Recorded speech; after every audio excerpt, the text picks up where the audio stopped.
میرے دوستو، اللہ پاک نے کائنات میں بے شمار ایسی چیزیں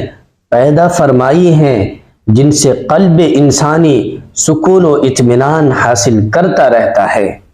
لیکن اللہ پاک اور اس کے حبیب صلی اللہ علیہ وسلم کی ذات اور ذکر کے بعد غالباً جو چیز سب سے زیادہ سکون کا باعث بنتی ہے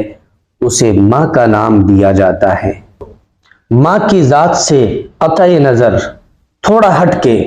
صرف اس لفظ کو ہی دیکھتے ہیں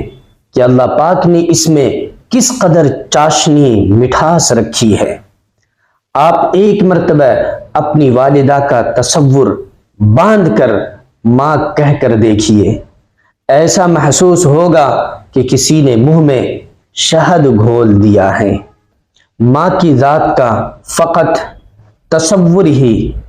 باطنی طور پر خوشی و مسرت و سکون کا